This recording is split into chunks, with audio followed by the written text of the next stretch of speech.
This is not the first military intervention against a sovereign state in the name of justice. They tried to impose their model on others, inevitably bringing death, destruction, desolation, and dilapidation. Nor is it the first time that they retreat hastily and resignedly, ridiculed by the whole world in a complete failure.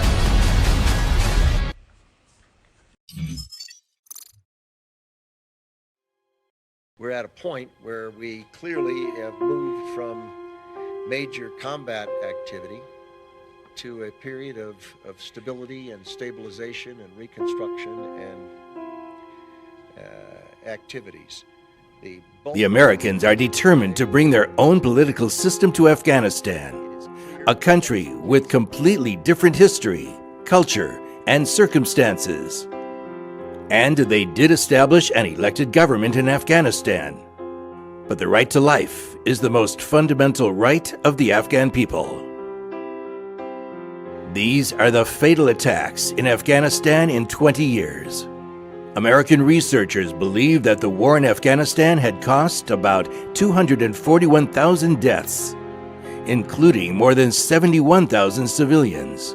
However, the number of deaths due to diseases, lack of access to food, water, infrastructure, and the indirect effects of war cannot be accurately counted. On a field road not far from the village in Kunduz, northeast Afghanistan, more than 90 civilians were killed in missiles fired by American F-15E fighter jets supporting the German army. In the end, Germany announced that it would pay $5,000 to each victim's family.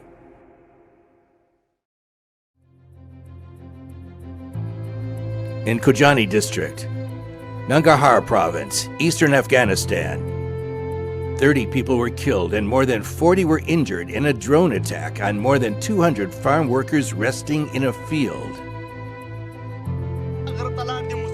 These people were working in the fields, making very little money. Don't the Americans see that they were just working and gathering pine nuts? Why do they attack ordinary workers? In northern Helmand province, southwestern Afghanistan, at least 40 people were killed in a drone attack on a wedding ceremony. Most of them were women and children.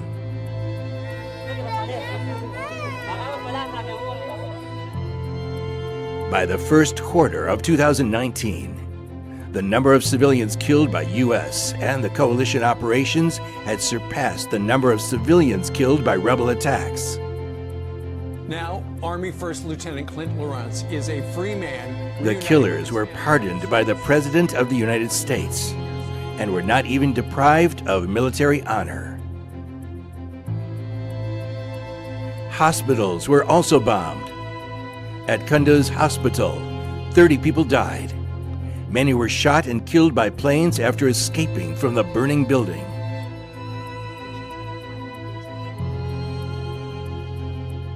At Bagram Air Base, the secret prison is twice the size of the infamous Guantanamo, but the number of people in custody is 3 times that of Guantanamo. When prosecutors of the International Criminal Court wanted to investigate these war crimes, the United States declared it would boycott these actions to uphold human rights. You should not assume that you will still have or will get a visa, or that you will be permitted to enter the United States. Many people have lost their lives and many more have been displaced. Now, 18.4 million of the 37 million population in Afghanistan are facing the shortage of food, drinking water, and medical care, and need humanitarian assistance. More than 6.7 million people have become refugees. Since the tents used by refugees are donated by international organizations, they can be easily identified by satellite. Here, hundreds of people use one bathroom, lacking water, food, clothes, and everything.